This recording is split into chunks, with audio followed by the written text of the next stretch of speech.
मगध के एक गांव में एक व्यापारी रहता था जिसका नाम था जीतू। जीतू के पास धन दौलत की कोई कमी नहीं थी, लेकिन उसे एक चीज की सबसे ज्यादा चिंता थी, मृत्यु। वो मानता था कि जीवन का सारा आनंद, सारी सफलताएं मृत्यु की एक ही थपेड़ से व्यर्थ हो जाती हैं। वो अमरता चाहता था।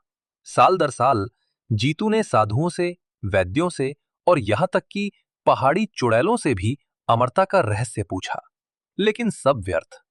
अंत में एक बूढ़े और ज्ञानी सन्यासी ने उसे बताया, अगर तुम अमरता को समझना चाहते हो तो तुम्हें उसके स्वामी से मिलना होगा।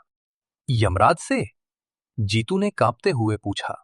हां, सन्यासी ने कहा, जाओ और उस पर्वत के पीछे छिपे कालखंड में यमराज का द्वार खोजो। वहां तुम मांग सकते हो जो तुम चाहते हो। जीतू ने अपनी जान जोखिम में डाली और कई वर्षों की कठिन तपस्या के बाद वो एक गहरी अंधेरी घाटी में पहुंचा, जहां एक विशाल, बिना दरवाजे की काले संगमरमर की मेहराब खड़ी थी। मेहराब के ऊपर लिखा था, अंदर आना ही अंतिम सत्य है। जैसे ही जीतू ने मेहराब को पार किया, उसने खुद को एक विशाल, शांत हॉल में पाया। हॉल के केंद्र में एक ऊंचे सिंहासन पर यमराज बैठे थे। यमराज ना तो भयानक थे, ना ही क्रूर, बल्कि उनकी आंखें अनंत करुणा और गहन थकान से भरी थीं। तुम यहां क्यों आए हो मनुष्य? यमराज की आवाज गूंजी। जीतू ने सिर झुकाकर निवेदन किया, हे मृत्यु के स्वामी, मैं जीवन के इस अन्याय को नहीं सह सकता। मैंने बहुत कुछ बनाया है, लेकिन मृत्यु सब कुछ छीन लेती है। मैं अमरता चाहता हूं। मुझे वो दिन देखने दीजिए जब कोई नहीं मरता। यमराज ने एक पल के लिए अपनी गहरी सांस रोकी। तुम एक मूर्ख की इच्छा रखते हो जीतू, फिर भी तुम्हारी तपस्या फल देगी। मैं तुम्हें वो दिन दिखाऊंगा। अगली सुबह जीतू अपनी झोपड़ी में उठा। सब कुछ सामान्य लग रहा था, लेकिन जैसे ही वो गांव में गया, उसे अजीब खामोशी महसूस हुई। सूरज अपने चरम पर था, पर कोई शोर नहीं था। आज क्या हुआ है?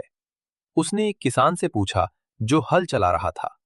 किसान ने जीतू की ओर देखा। उसकी आंखें सूजी हुई थीं। आज मौत छुट्टी पर है। जीतू पहले तो खुश हुआ।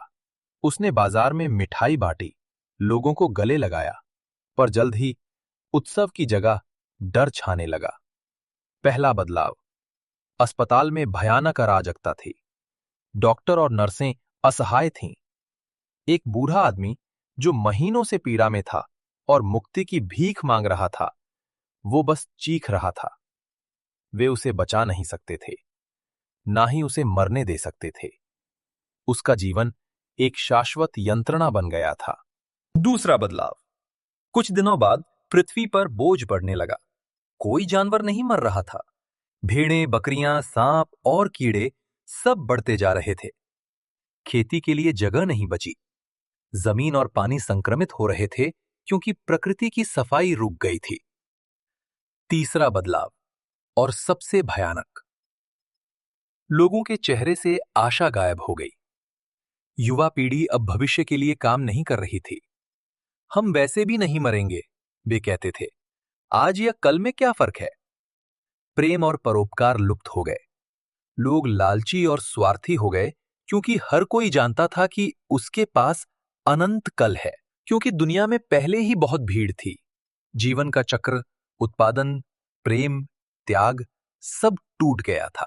एक महीने के भीतर जीतू को एहसास हुआ कि उसने जिस अमरता की कामना की थी, वो भयानक स्थिरता थी। जीवन का कोई मूल्य नहीं था, क्योंकि अब कोई अंतिम रेखा नहीं थी।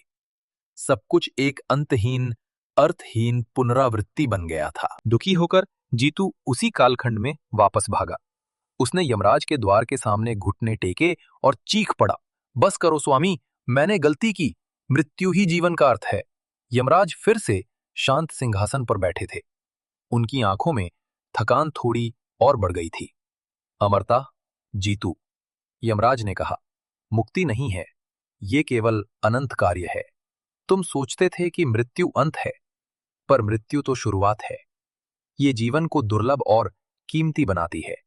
ये तुम्हें कल के लिए कुछ अच्छा करने को प्रेरित करती है। मृत्यु के डर के कारण ही मनुष्य प्यार करना, त्याग करना और तेजी से जीना सीखता है। जीतू को ज्ञान मिला। वो समझ गया कि मृत्यु जीवन का शत्रु नहीं, बल्कि उसका मौन साथी है, जो उसे उसके वर्तमान का महत्व बताता है। यमराज ने उसे वापस उसके गांव भेज दिया। जीतू ने बाकी का जीवन एक अलग तरीके से जिया। वो अब भी धनी था, पर अब वो अपने धन का उपयोग लोगों की सेवा में करता था, ये जानते हुए कि उसके पास सीमित समय है। वो हर क्षण की सुंदरता को महसूस करता था, क्योंकि उसे पता था कि एक दिन वो क्षण उससे छिन जाएगा।